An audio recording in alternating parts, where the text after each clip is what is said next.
My neighbor is one of those annoying wannabe YouTube personalities.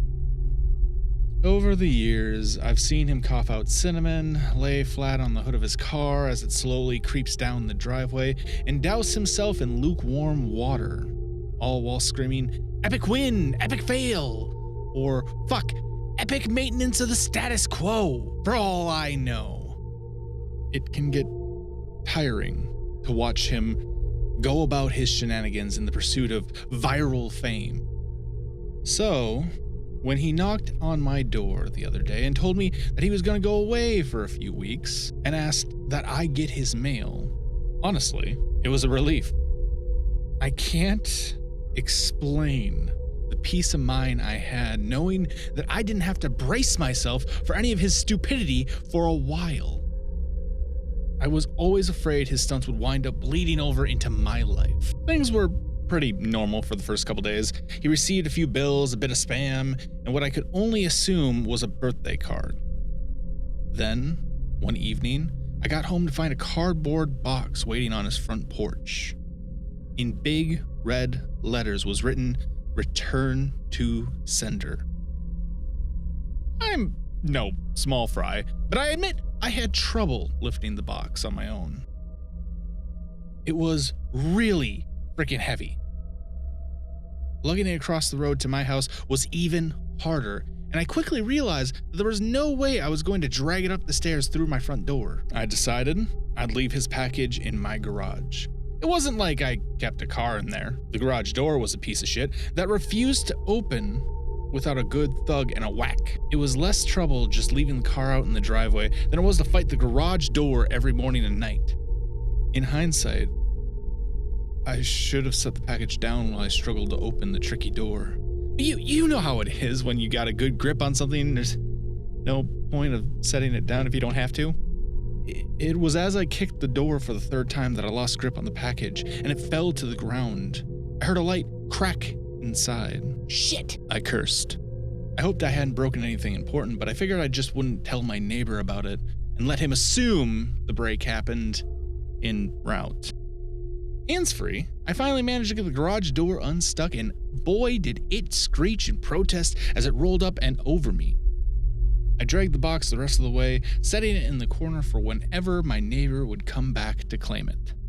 And then, I forgot all about it, until a few days past, that is. I'm not sure exactly how long it took for the smell to waft in from the crack under the garage to the house door, but it came in slow progression. It was a sickly sweet odor similar to a skunk, and for the first few days after I smelt it, I genuinely assumed that's exactly what it was. Roadkill that had left its mark on my house.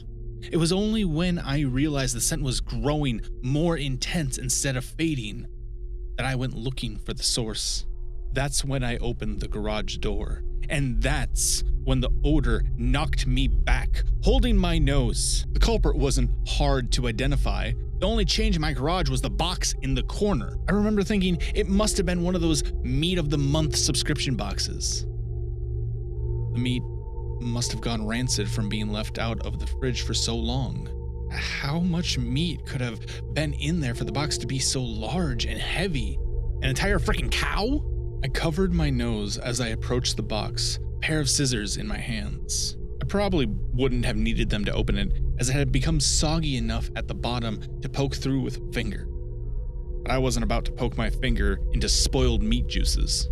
That soggy bottom was the reason I had to open the box in the first place.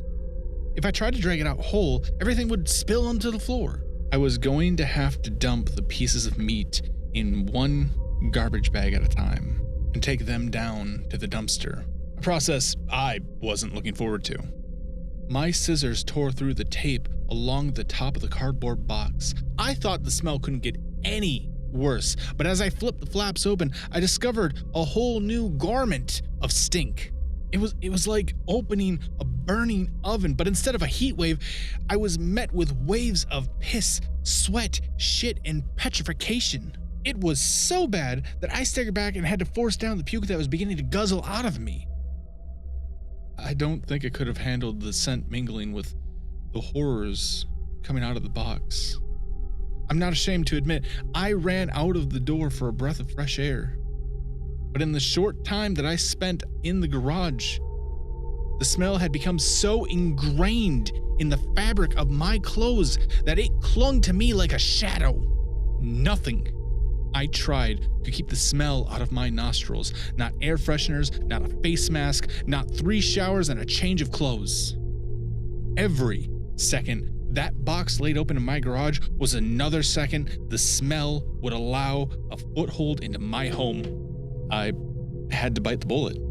I returned to the garage, the flaps of the box still open as though they were inviting me to look. I was prepared, a clothespin pinning my nostrils shut, a garbage bag in one hand and the strongest cleaner I could find in the other, and long rubber gloves to keep my skin from having to touch what was inside. But as it turns out, I needed none of those things. I wouldn't have to touch or clean the contents of that box. I would only have to suffer the nightmares every night. You see, there was meat in that box, but it didn't come from a cow or pig.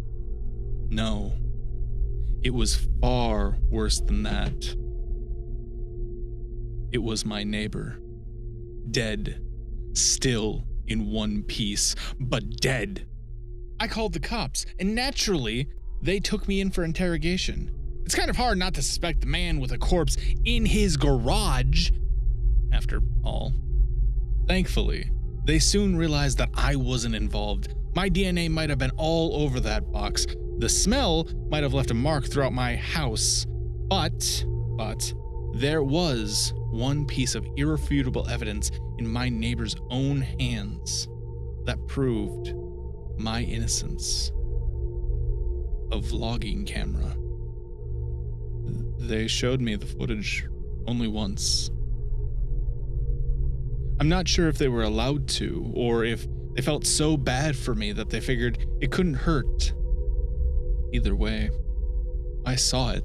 My neighbor was sitting in the box outside of a shipping facility, laughing as he told the world how he was going to mail himself across state lines. He'd brought pee bottles, food, a pillow, and a few flashlights. His friend, a guy I had only seen at his place several times to help with his stunts, closed the lid and presumably dropped him off for shipment. Throughout the next couple of hours or days, I'm honestly not sure, my neighbor recorded a few short clips about his progress. I think I'm in a truck now. I can feel it moving. It must be a warehouse.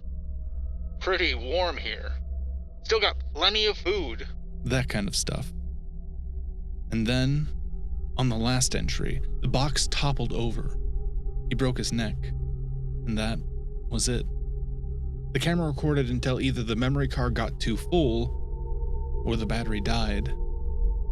There was one thing I didn't tell the police after they showed me the video. One thing I heard in the footage that will haunt me to the day I die. Just after the tumble that broke his neck, I heard the familiar screeching sound of my garage door.